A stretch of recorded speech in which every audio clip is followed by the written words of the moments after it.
Oke, kita mulai pelajaran PA kita. Untuk hari ini kita akan belajar dari firman Tuhan, pernyataan Tuhan Yesus yang berkata, "Akulah pintu, I am the door," dari Yohanes 10 ayat 7 dan 9. Kita langsung aja. Di ayat 7, pasal 10 ayat 7 dari kitab Yohanes dikatakan, "Maka kata Yesus sekali lagi, Aku berkata kepadamu, sesungguhnya akulah pintu ke domba-domba itu." Ya, dikatakan Yesus, sesungguhnya aku pintu. Kemudian diulang lagi di ayat 9, dikatakan, akulah pintu. Barang siapa masuk melalui aku, ia akan selamat dan ia akan masuk dan keluar dan menemukan padang rumput.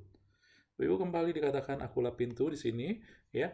Jadi dua kali pernyataan Tuhan Yesus itu menjadi sangat penting. Oke. Nah, tetapi yang menarik di sini adalah kita juga harus tahu ketika Yesus mengatakan akulah pintu, mungkin Anda melihat ataupun Anda membayangkan pintunya adalah seperti pintu rumah kita. Ya, ada kunci, ada pegangan, keluar masuk, bisa ditutup. Nah, bukan seperti itu. Kita harus tahu dulu tentang ketika Yesus menyatakan pernyataan pintu ini kapan, ya, di mana. Nah, Anda harus tahu bahwa ketika Yesus mengatakan akulah pintu ini adalah Yesus ketika itu menghubungkannya dengan domba dan gembala. Karena sesudah ayat 9 itu, kemudian Yesus mengatakan, akulah gembala yang baik. Jadi pintu ini adalah berhubungan dengan gembala, berhubungan dengan domba. Nah, kita harus tahu dulu kebiasaan saat itu pada zaman Yesus dan juga sebelumnya yang dilakukan oleh seorang gembala. Bapak Ibu, seorang gembala, biasanya mereka menggembalakan domba-dombanya ke padang rumput. Kadang padang rumput mereka harus pergi jauh. Ya, dan kadang mereka harus menginap. Dan ketika mereka menginap, biasanya ada tempat-tempat khusus yang sudah disediakan buat umum, ada juga yang milik pribadi. Nah, tempat ini seperti itu, ya. Tempat ini memiliki ya tembok dari batu-batu, susunan batu-batu. Kadang-kadang ditaruh di atasnya ditaruh adalah ranting-ranting berduri sehingga binatang-binatang ataupun juga pencuri tidak mudah masuk. Oke, ya.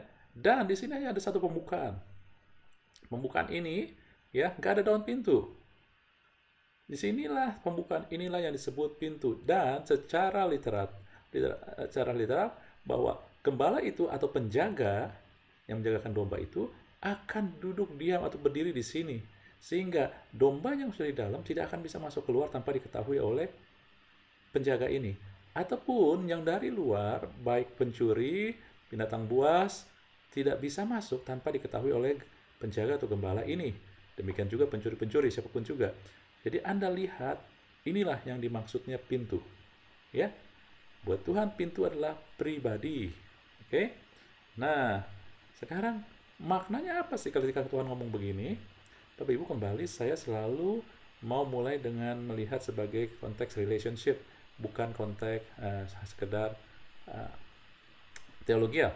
Ya, teologia bilang bahwa Yesus satu-satunya pintu atau jalan pada uh, keselamatan. Oke, benar. Tapi kita mau lihat lagi yang lebih lagi sehingga kita bisa melihat tentang hubungan ya dalam konteks hubungan. Ketika dalam konteks hubungan, Bapak Ibu, ketika dia masuk keluar di sini, ya, ketika dia masuk atau keluar di sini, Bapak Ibu, kita ngelihat bahwa ketika domba-domba ini sudah masuk, Yesus bilang, akulah, ya, barang siapa masuk, ya, di ayat 9, barang siapa masuk melalui aku, melalui pintu, ya, itu dia.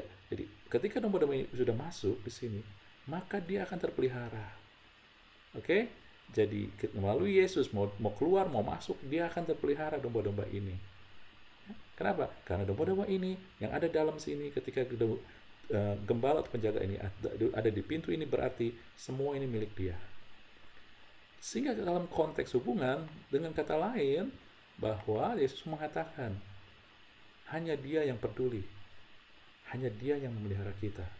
Ketika dia bicara tentang akulah pintu, ini adalah suatu pernyataan Tuhan Yesus untuk membina hubungan kepada kita, yang menyatakan bahwa dialah yang peduli menjaga, yang peduli kesejahteraan kita, yang memelihara kita. Oke? Dan juga memang konteks yang lain adalah dialah satu-satunya jalan. Oke? Ini yang secara teologi dia satu-satu jalan, nggak ada keluar masuk tempat, nggak ada ya pintu yang lain, hanya satu ini aja. Oke, ya. Tetapi kemudian ini juga di ayat 9 diulangin lagi. Akulah pintu, barang siapa masuk melalui aku, ia akan selamat, ia akan masuk dan keluar menemukan padang rumput. Bapak Ibu, ketika kita, ataupun adik-adik, ketika kita mau sedang membina suatu hubungan, biasanya yang dominan, yang lebih ya, yang lebih dominan akan yang lebih ya misalkan begini, cewek atau dengan cowok gitu ya. Ketika seorang cowok serius dengan seorang wanita, maka dia harus membina hubungan. Dan biasanya cowok yang mulai menyatakan dirinya dia siapa. Demikian suatu hubungan harus ada pernyataan dia siapa.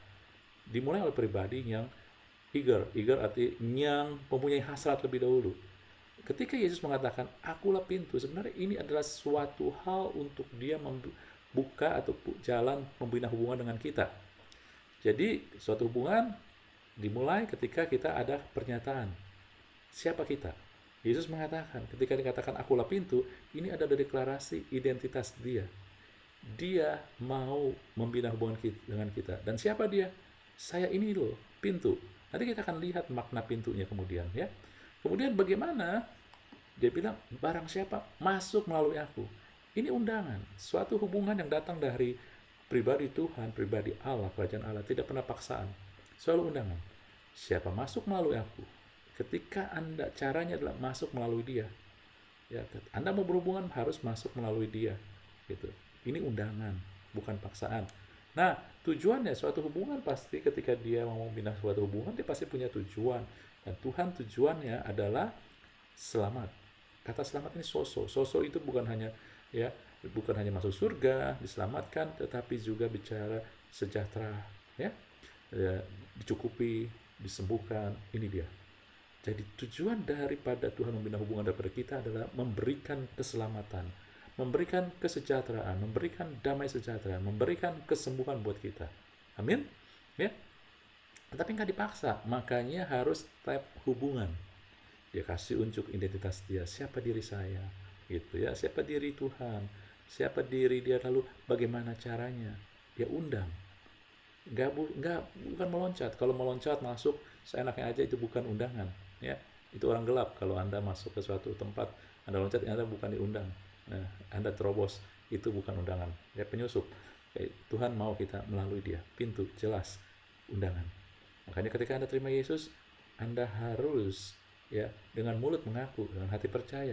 Seperti Anda menyatakan, saya undangan, saya diundang Tuhan, maka saya ngomong dengan jelas. Semua orang tahu. Oke? Ya.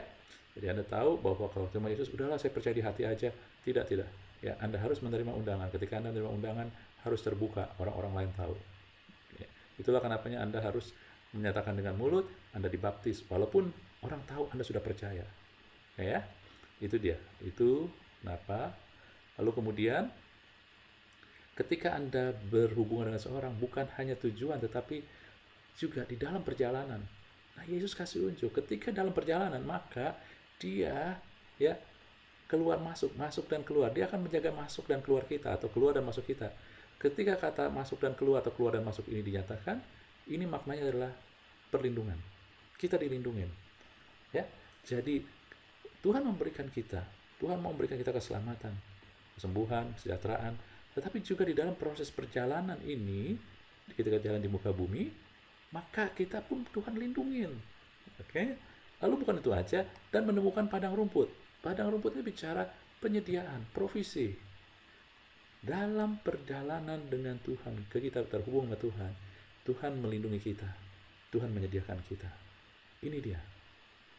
Ketika dia mengatakan akulah pintu, dia sedang menarik perhatian kita. Dia sedang membuat dirinya indah supaya kita mau terhubung sama dia. Karena Tuhan gak paksa sama kita.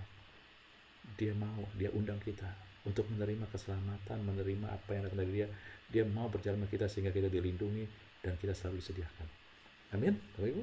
Ya, adik-adik semua ngerti. Nah, sekarang saya keluar daripada kebiasaan.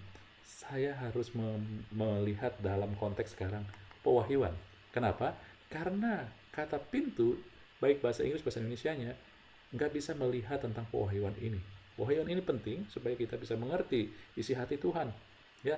Nah, aksara keempat dalam bahasa Ibrani adalah dalet. Nah, tulisannya kayak begitu, dan ini dilambangkan dengan pintu. Ya, ini dia.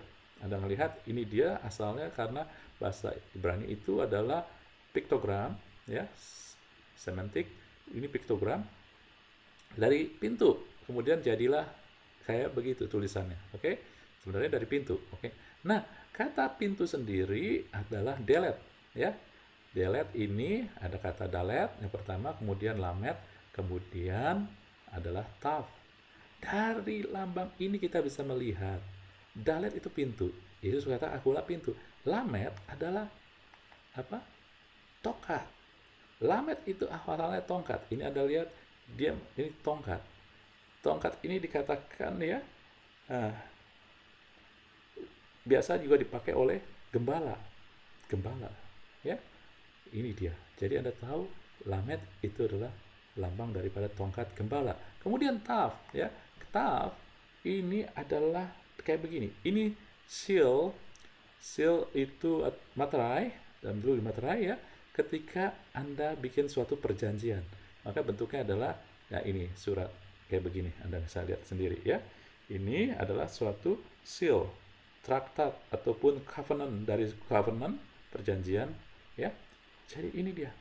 Dan juga tav ini juga dikatakan tav ini lambang daripada salib. Oke, ya. Jadi kembali, banyak Anda ngelihat sendiri bahwa dari sini aja Anda bisa melihat bahwa pintu ini, ya, pintu, Yesus berseru bahwa dia adalah pintu, adalah gembala yang membawa kita kepada perjanjian yang termaterai. Perjanjian baru yang termaterai, Bapak Ibu. Ya, ini dia. Nah, dari sini Anda melihat sendiri.